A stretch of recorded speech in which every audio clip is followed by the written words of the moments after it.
Some houses whisper.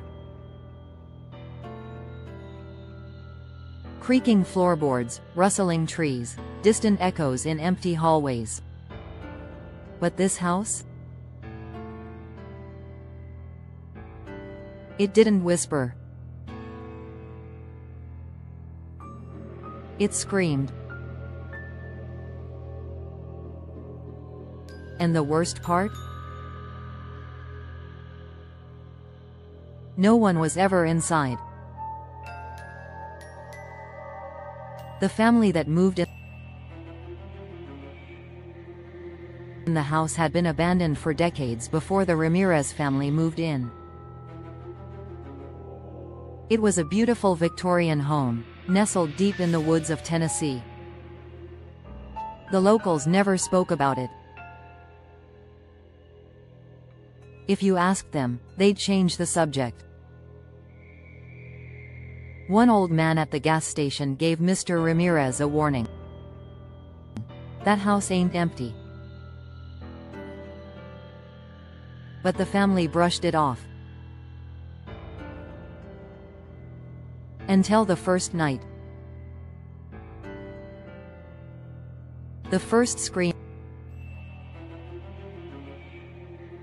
At exactly 3:15 a.m., the house let out a blood-curdling scream.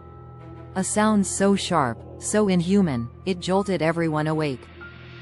Mrs. Ramirez thought it was a dream. Mr. Ramirez thought it was an animal outside. But their 10-year-old son, Leo?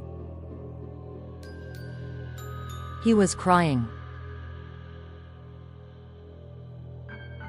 It was a woman, he whispered. She's inside the walls. The next morning, they searched everywhere.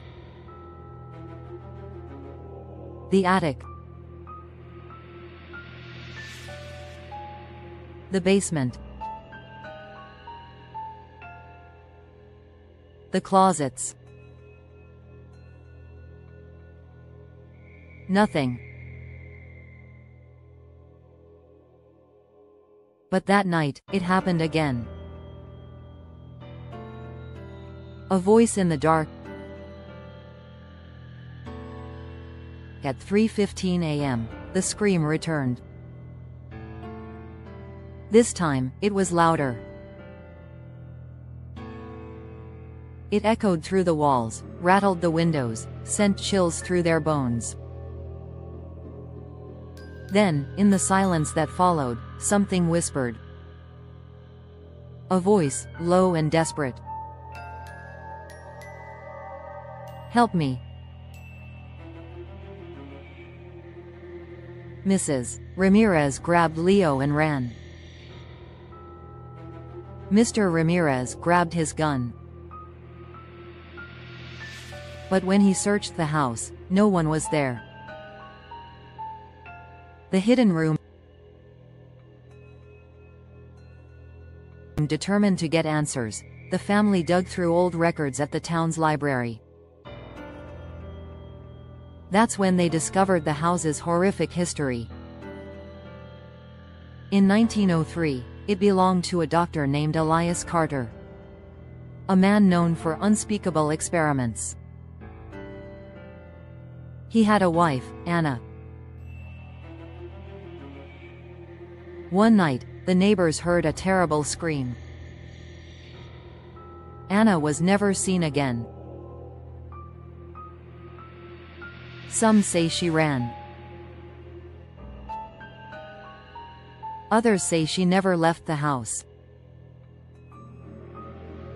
The Ramirez family needed proof. So the next night, they stayed awake, waiting. And at exactly 3:15 a.m., the scream came again, this time, so loud it cracked the mirror. And then, the closet door swung open. The escape. Behind the closet, they found a hidden passage. A small, cramped space. And in the center of the room, a rotting wooden chair. Shackles bolted to the wall. And beneath it, the thing that made them run. A jawbone. Human. With teeth marks on the bone. They left that night and never returned. The house still stands.